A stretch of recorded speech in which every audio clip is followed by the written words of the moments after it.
Hello दोस्तों, तो आज हम यूपी पुलिस कांस्टेबल की सीरीज नंबर 2 की क्लास लाए हैं। तो वीडियो से बाहर एक भी क्वेश्चन नहीं जाएगा। तो आज हम भूमि सुधार क्लास करने वाले हैं। तो चलिए शुरू करते हैं। भूमि सुधार 1948 में भूमि सुधार से संबंधित कानून बनाया गया था। भूमि हदबंदी, भूमि की अधिकतम सीमा निर्धारित करना। भूमि हदबंदी अगर पूछेगा तो उसे कहेंगे कि इससे ज़्यादा ज़मीन आप नहीं ले सकते, उसे भूमि हदबंदी कहा जाता है।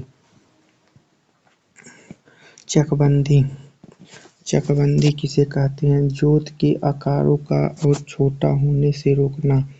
वह भूमि को एकत्र कर एक बड़ी जोतों के माध्यम से सहकारी कृषि पर बल देना। मतलब कहीं दूर जगह पर अगर आपके खेत है तो उसे मिलाकर के एक बड़ा खेत बनाकर दे दिया जाएगा।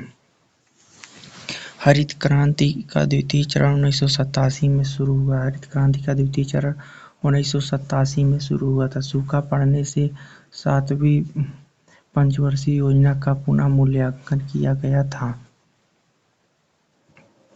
द्वितीय हरित क्रांति देश में बढ़ती जनसंख्या के परिप्रेक्ष्य में एपीजे अब्दुल कलाम ने द्वितीय हरित क्रांति पर तत्काल आवश्यकता पर बल दिया था। किसान क्रेडिट कार्ड केसीसी योजना 1998 में आया था। एईजी एग्रीकल्चर इकोनॉमिक जोन, एईजे का जेड का फुल फॉर्म होता है एग्रीकल्चर इकोनॉमिक जोन। किसान क्रेडिट कार्ड योजना 1998 में आया था। केसीसी 1998 में आया था। पीएम कृषि सिंचाई योजना 1 जुलाई 2015 में आया। कि पीएम कृषि सिंचाई योजना 1 जुलाई 2015 में आया था। NAMA, non agriculture product market access, अंतर्राष्ट्रीय बाजार से संबंधित यह पहला विश्व व्यापार संगठन द्वारा शुरू हुआ था। NAMA, non agriculture product market access, अंतर्राष्ट्रीय बाजार से संबंधित यह पहला विश्व व्यापार संगठन आया था। किसान क्रेडिट कार्ड, किसान कॉल सेंटर की 21 जनवरी 2004 में आया। टोल फ्री नंबर 1880 180 1551 है। टोल फ्री किसान कॉल सेंटर नंबर है 1880 180 और 1551 होता है। समय 7 से शाम 7 बजे तक आप कॉल कर सकते हो। गेहूँ ग्रामीणी कुल का पौधा है। चावल भी ग्रामीणी कुल का पौधा है। कृष्णा गोदावरी के डेल्टा को चावल का कटोरा कहा जाता है। कृष्णा और गोदावरी के डेल्टा को चावल कटोरा कहा जाता है। गेहूं में चीन के बाद भारत उत्पादन में है। चावल के बाद गेहूं दूसरी महत्वपूर्ण खाद्यान्न फसल है। चावल के बाद गेहूं में ग्लूटीन नामक प्रोटीन पाया जाता है। भारत विश्व का चौथा तंबाकू निर्यातक देश है। वाणिज्य एवं व्यापार, यह वस्तु और सेवाओं का आदान प्रदान अर्थात वस्तुओं और सेवाओं की आपूर्ति के उद्देश्य से लेन देन करता है। वाणिज्य और व्यापार वस्तुओं का क्रय विक्रय करके लाभ कमाना व्यापार कहलाता है। भारत का सबसे बड़ा व्यापारिक साझेदार यूएसए और चीन है। भारत का सबसे बड़ा व्यापारिक साझेदार अमेरिका और चीन है। भारत का सबसे बड़ा व्यापारिक साझेदार अमेरिका और चीन है। सर्वाधिक निर्यात भारत का यूएसए में होता है। सर्वाधिक आयात चाइना से होता है। विदेशी व्यापार नीति 2015 से 2020 में 1 अप्रैल 2015 से एनडीए सरकार ने पहली विदेशी व्यापार नीति लागू की जो make in India, skill India और डिजिटल इंडिया को आगे बढ़ाएगा। 900 अरब डॉलर निर्यात पहुंचाने का लक्ष्य था। वर्तमान में विदेशी व्यापार नीति एफटीएफ भारत सरकार ने 31 मार्च 2023 को पारित की। इस नीति का लक्ष्य 2030 तक भारत के निर्यात को 2 ट्रिलियन अमेरिकी डॉलर तक बढ़ाना है। भारत में सबसे ज़्यादा रुपए उधार व अन्य से तथा सबसे ज़्यादा खर्च ब्याज में जाता है।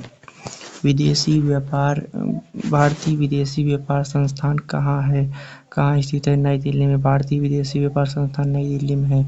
1950 से विश्व व्यापार में भारत की भागीदारी मिश्रित प्रवृत्ति प्रदर्शित करती है। APEDA 1968 agriculture and processed APEDA 1968 agriculture and processed food product export development authority 1968 में आया था। मुख्यालय नई दिल्ली में है। यमपेडा 1972 में marine product exports development authority MPEDA marine products export development authority 1972 में आया था। एपेडा नई दिल्ली में agriculture and processed food product export development authority. अब एमपेडा 1972 में आया था। इसका मुख्यालय कोच्चि केरल में है। Marine product export development authority. अब फेरा एक्ट कब आया था? ये क्वेश्चन पूछा जाता है। फेरा एक्ट 1973 में आया था। फॉरेन एक्सचेंज रेगुलेशन एक्ट 1973 में आया था। फेमा 1999 से 2000 में आया था। फॉरेन एक्सचेंज मैनेजमेंट एक्ट 1999 से 2000 में आया था। Foreign act FEMA act 2000। ED का मुख्य कार्य फेमा को लागू करना है। Foreign exchange management act ED और स्वतंत्रता की पहली औद्योगिक नीति 1948 व दूसरी औद्योगिक नीति 1956 में आया था। स्वतंत्रता की पहली औद्योगिक नीति 1948 और दूसरी औद्योगिक नीति 1956 में आया था। एफटीए फ्री ट्रेड एग्रीमेंट सबसे पहला एफटीए श्रीलंका के साथ व्यापार में हुआ था। E commerce electronic commerce mobile commerce FDI foreign direct investment किसी एक देश की कंपनी का दूसरे देश में किया गया निवेश विदेशी प्रत्यक्ष निवेश कहलाता है। यह दो प्रकार का होता है। Inward FDI outward FDI.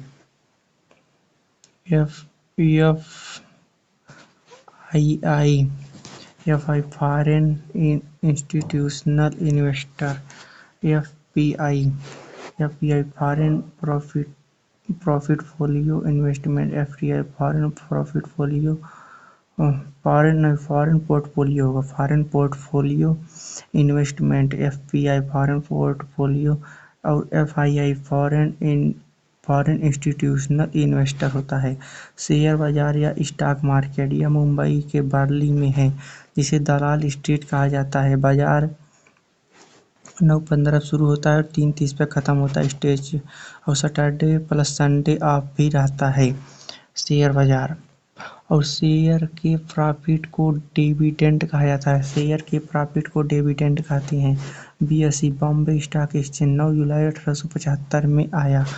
Asia का सबसे पुराना स्टॉक एक्सचेंज इसका इंडेक्स सेंसेक्स होता है। मुख्यालय दलाल स्ट्रीट रोड मुंबई में है। National stock exchange of India limited 1992 Mumbai में आया था। इसका इंडेक्स निफ्टी है। नेशनल स्टॉक एक्सचेंज का स्थापना 1992 मुंबई में हुआ था और इसका इंडेक्स निफ्टी है NSE का।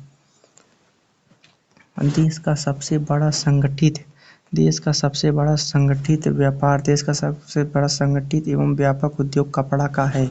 और बुल मतलब तेजड़िया होता है। जब स्टॉक में बुल आ जाता है तो तेजड़िया मतलब शेयर को उठने की प्रतीक्षा करता है। और बियर आ जाता है मंदरिया मतलब मंदी आ जाता है। यह शेयर के गिरने की प्रतीक्षा करता है। यह स्वतंत्रता के बाद 1956 में सरकार ने शेयर बाजार को मान्यता दी। 1956 में शेयर बाजार को मान्यता दी। SEBI security and exchange board of India SEBI की स्थापना 1992 में हुआ था। सेबी की स्थापना 1992 में हुआ था। भारत में शेयर बाजार सेबी के नियंत्रण में कार्य करती है। उद्देश्य निवेशकों को सुरक्षा प्रदान करना। सेबी का उद्देश्य है निवेशकों को सुरक्षा प्रदान करना। इनसाइडर ट्रेडिंग कंपनियों की गुप्त जानकारी निकालना। इनसाइडर ट्रेडिंग कहलाता है। वाले किसका शेयर गिर या उठ सकता है? सट्टेबाज का। म्यूचुअल फंड छोटे निवेशकों से पैसा लेता है व एकत्र करके निवेश करता है, इसे शेयर मार्केट में निवेश कहते हैं। म्यूचुअल फंड छोटे निवेशकों से पैसा लेता है, एकत्र करके निवेश करता है, इसे शेयर मार्केट कहते हैं। इसे म्यूचुअल फंड। प्रमुख share market Dow Jones USA. प्रमुख share market Dow Jones USA का है और एफटीसेई 100 ये लंदन का है। निक्की टोक्यो का है। सीमेक्सन टाइम्स ये सिंगापुर का है। व्यापारिक चिन्ह व गुणवत्ता मानक ये और हॉलमार्क सोना के लिए है और रजत मार्क चांदी के लिए है। रजत मार्क चांदी के लिए, इको मार्क पर्यावरण के लिए, एग मार्क कृषि के लिए, FSSI food safety and security authority of India खाद्य पदार्थ के लिए है। आबिद हुसैन समिति लघु उद्योग से संबंधित है। आबिद हुसैन समिति लघु उद्योग से संबंधित है। नवरत्न कंपनियां। भारत की नवरत्न कंपनियां हैं। महानगर telephone Nagar limited new Delhi, national building construction corporation New Delhi, rural electrification corporation limited new Delhi, containers corporation of India new Delhi, engineers India limited EIL new Delhi, Bharat electronic limited भेल ये बेंगलुरु में है। हिंदुस्तान एरोनॉटिक्स लिमिटेड ये बेंगलुरु में है। एचएएल हेल बेंगलुरु में है। Shipping corporation of India Mumbai में। ऑयल इंडिया लिमिटेड ओआईएल दिल्ली यार्ड असम में है। National mineral development corporation Hyderabad. National mineral development corporation Hyderabad में है। Neyveli lignite corporation limited NIC Tamil Nadu में है और राष्ट्रीय इस्पात निगम लिमिटेड आरआईएनएल ये विशाखापत्तनम है। Rashtriya Ispat Nigam limited Visakhapatnam. National aluminium company limited ये भुवनेश्वर उड़ीसा में है। National aluminium company limited Bhubaneswar Orissa में है। और भारत की महारत्न कंपनियां। Steel authority of India SAIL ये न्यू दिल्ली में है। भारत हैवी इलेक्ट्रॉनिक लिमिटेड भेल ये न्यू दिल्ली में है। Gas authority of India limited GAIL New Delhi में है। Bharat petroleum corporation limited BPCL ये मुंबई में है। इंडियन ऑयल कॉरपोरेशन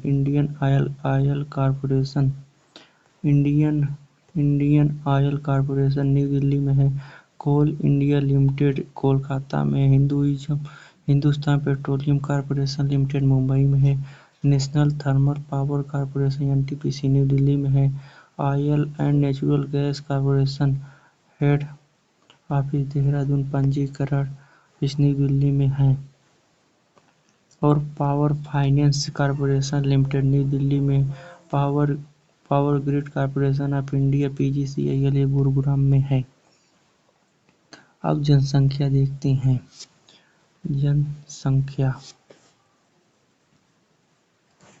जनगणना मीन्स लोगों की गणना। जनसंख्या घनत्व कुल जनसंख्या बटे कुल क्षेत्रफल जनसंख्या घनत्व निकल जाता है। लिंग अनुपात स्त्रियों की संख्या बटे पुरुषों की संख्या गुणे 100 करते हैं तो लिंगानुपात आता है। साक्षरता दर साक्षरों की संख्या बटे 7 प्लस आयु वाली जनसंख्या कितनी साक्षर है उसकी फिर गुणे 100 करते हैं, साक्षर की संख्या आता है।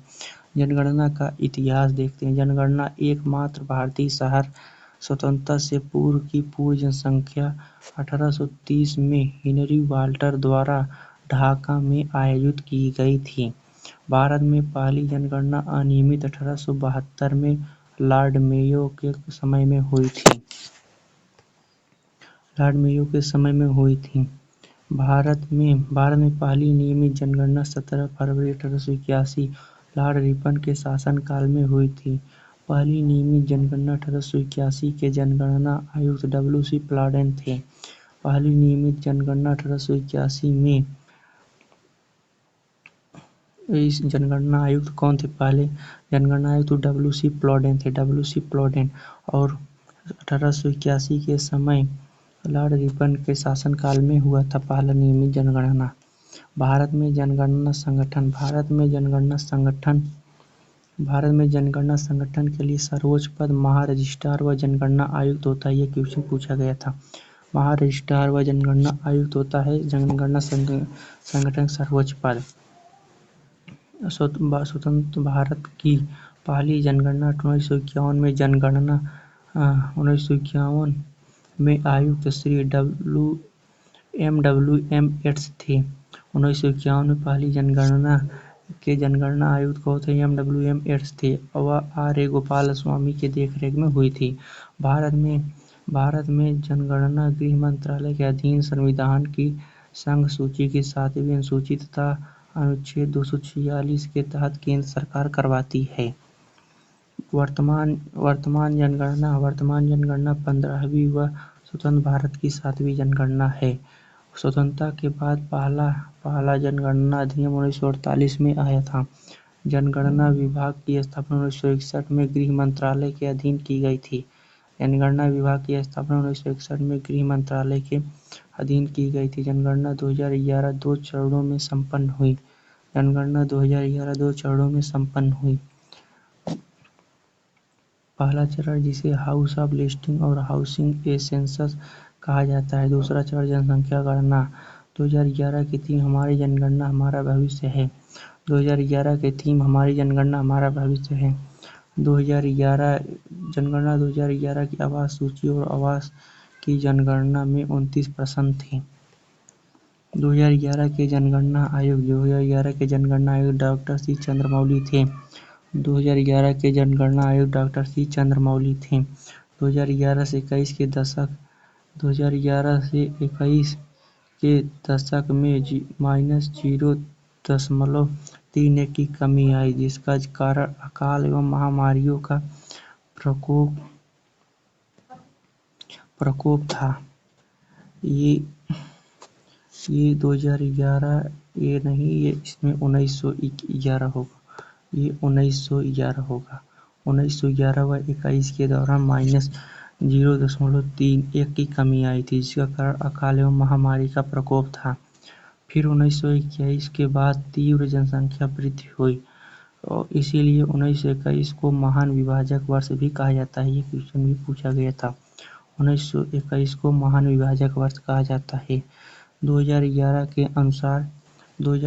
के अनुसार गांव 6,40,930 थे और वैधानिक नगर 4,041 थे। जिला 641 और वर्तमान में 806 थे और तहसील 5924। डॉक्टर सी चंद्रमौली के नेतृत्व में 20 लाख से अधिक पर्यवेक्षक के साथ सफलतापूर्वक जनगणना किया गया था। 2011 की जनगणना 28 फरवरी 2011 की रात्रि 12 बजे जनगणना कार्य समाप्त हुआ था। 15वीं जनगणना की विधि एक्सटेंडेड फैक्टो के आधार पर की गई। आज़ादी के समय 1951 में 36.1 करोड़ जनसंख्या थी। 1961 से 71 के मध्य सर्वाधिक 10 की वृद्धि हुई थी। 1991 से 2001 के मध्य सर्वाधिक करोड़ में वृद्धि हुई। 102.87 से 121.08 लगभग करोड़ 18.18 करोड़ की वृद्धि हुई 2001 से 2011 के मध्य में। 2011 के अनुसार जनसंख्या 121.08 करोड़ है। वर्तमान में 10 की जनसंख्या वृद्धि 17.7% है। वार्षिक वृद्धि दर 1.64% थी वर्तमान में। और शीर्ष जनसंख्या वृद्धि दर